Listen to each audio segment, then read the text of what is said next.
everybody just do your thing. Wake up, today's gonna be a good day. Wake up, today's gonna be a good day. Wake up, today's gonna be a good day. Wake up, today's gonna be a good day. Wake up. 안녕하세요. 제주도에 사는 미국 투자자 명상의 시간입니다. 어제 축구는 참 화가 난 상태로 잠을 자게 했던 경기 같습니다.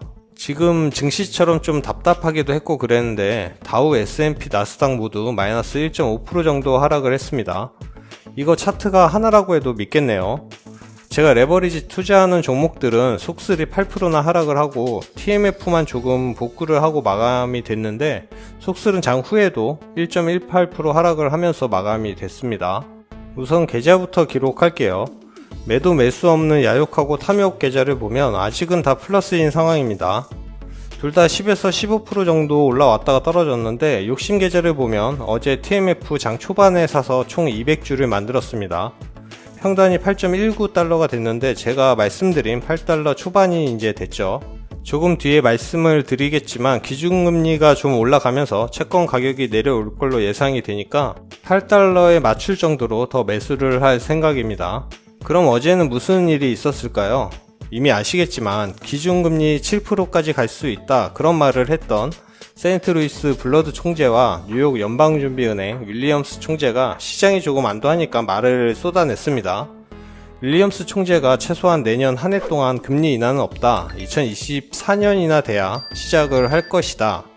그러고 블러드 총재는 시장이 내년 연준의 금리 인상 가능성을 과소평가하고 있고 훨씬 더 높일 수 있다 그런 말을 했습니다. 예상은 했지만 시장이 좀 크게 반응을 했죠. 30일에 파월까지 이런 이야기를 할 겁니다 아마. 그래서 어제 제가 말씀을 드렸는데 12월 시작하는 기간에 결국 고용보고서가 전부다 그렇게 생각을 합니다. 고용이 좋으면 시장이 가라앉을 거고 나빠졌으면 아직은 시장이 좋게 반응을 하겠죠. 고용이 계속 안 좋아지면 증시는 또 가라앉을 겁니다. 실업률과 증시의 상관관계는 계속 말씀을 드려서 아실 거라 생각하고 간단히 이야기 드리면 실업률이 높아지는 건 결국 경기 침체의 확실한 지표라서 증시가 안 좋아지겠죠. 그럼 증시는 앞으로 안 좋게만 봐야 할까요? 우선 11월과 12월 연말에는 역사적으로 좋았던 적이 많았고 기업의 주식 바이백의 21%가 그러니까 자사주 매입이 연말에 많았습니다. 그리고 중간선거 이후 증시가 대부분 좋았고 산타랠리도 사람들은 바라고 유가가 많이 내려왔죠. 10년물 미국채 금리도 낮아지고 있고 그럼 또 나쁜 건 뭐가 있을까요?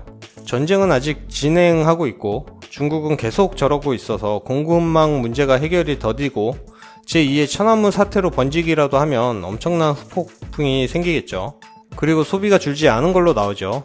고용도 아직은 확실히 안 내려가고 기준금리는 어쨌든 내년 초까지는 계속 오를 거고 종합적으로는 걱정이 좀 되는 상황입니다. 하지만 생각을 해보면 저번 주나 요 근래 좀 올라간다 하니까 아쉬워하시는 분들이 좀 계셨는데 가격이 내려오면 우리는 더 좋아해야 합니다.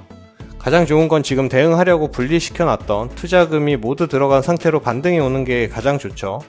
물론 영상을 봐주시는 고마우신 분들 중에는 다 들어가 있으신 분도 계시고 저처럼 여유 투자금을 가지고 계신 분도 있으실 텐데 제 기준에서는 한 번 더 하락을 했으면 좋겠다는 생각을 합니다. 보면 실업률이 내년 2분기 정도에는 좀 올라갈 걸로 예상이 되죠. 길어진다면 내년 한 해 동안 계속 오를 수도 있는데 그렇다면 확실한 경기 침체고 연준은 피봇을 생각보다 빨리 할 수 있습니다. 근데 그게 좋은 건 물론 아니죠. 경기 살리려고 금리를 내리는 거니까. 그럴 때가 오면 주식은 큰 하락이 올 거다. 그때가 정말 바닥이라고 말씀을 드렸죠. 난 바닥 아니면 안 사 그러시는 분이 계시다면 올지 안 올지는 모르지만 꼭 매수하시라고 말씀을 계속 드리고는 있습니다. 제가 50%의 여유 투자금을 빼놨잖아요. 그때가 오면 피라미드형 매수를 할 텐데 정말 나스닥이 코로나 저점까지 만약에 간다. 전에는 제가 집을 팔아서라도 다 들어간다고 했는데 집은 못 팔 것 같고 그건 저 혼자만 결정을 못하니까 하여간 그러면 주식으로 운용하는 금액 외에 다른 쪽에 있는 것도 아마 더 들어가지 않을까 그런 생각을 하고 있습니다. 저희 크루 중에 지금 장을 굉장히 긍정적으로 보는 친구가 있는데 부정적으로 보시는 분들이 훨씬 많긴 합니다. 한쪽으로만 치우치지 마시고 다 확인을 하시고 판단을 하셔야죠. 제가 자주 말씀을 드렸는데 기업 내부자 기술주 매수가 많다 지금. 그리고 소규모 트레이더들의 푼 매수도 높아졌다. 당장은 아니지만 6개월에서 1년 뒤에는 무슨 일이 있었는지 우리 모두는 잘 알고 있다. 또한 10월 CPI와 중국의 경제 재개에 기대감이 있어서 달러가 약세로 돌아서고 있다. 이건 기업가 증시에 좋은 소식이죠. 저와 비슷하게 생각을 해서 말씀을 드렸고, 저는 낙관적으로 더 보기는 합니다. 물론 많은 전문가들은 내년에 경기 침체를 예상하는 이야기를 하죠. 안 올 수는 없다고 생각을 합니다. 하지만 그 깊이의 차이죠. 그래서 꼭 여유 자금을 가지고 계시길 추천드립니다. 정말 내년에 사고 싶으시다면 그냥 기다리는 것도 나쁘지는 않은데, 저는 자신이 없어서 계속 분할로 사고 있었고 지금은 멈췄죠. 저도 내년을 대비를 해야 해서 추가 매수는 안하고 TMF만 소량으로 매수 중입니다. TMF 제가 8달러 초반까지만 사기로 계획을 해서 지금 8.19죠. 그래서 이제는 음전되면 그때부터 조금씩 또 매수를 할 예정입니다. 지금 매수를 고민해서 준비 중이시라면 기다려도 괜찮을 것 같은데, 기다리다 보면 계속 기다리게만 됩니다. TMF도 제가 105주 가지고 있었는데 거의 100%를 늘렸죠. 투자를 시작했던 초반의 저를 생각을 해보면 언제 사겠다 그러면서 기다리다 보면 결국은 못 샀더라고요. 그래서 들어갈 위치 보고 처음에는 무리하지 않는 선에서 매수하고 대응하는 게 더 좋다는 게 저한테는 맞다는 걸 알아서 이런 방식으로 운용을 하고 있습니다. 영상을 봐주시는 분들 중에는 저보다 오래되신 분들도 계실 거고 수익률도 좋으신 분이 계실 텐데, 모두 자신의 판단과 방식대로 운용을 하시는 거니까 다 잘 하실 거라 생각이 됩니다. 팁 있으시다면 또 알려주시고 저도 더 배우고 그러면 좋지 않을까 생각을 합니다. 그럼 오늘 영상은 마무리할게요. 조금의 도움이 되셨다면 구독, 좋아요 부탁드립니다.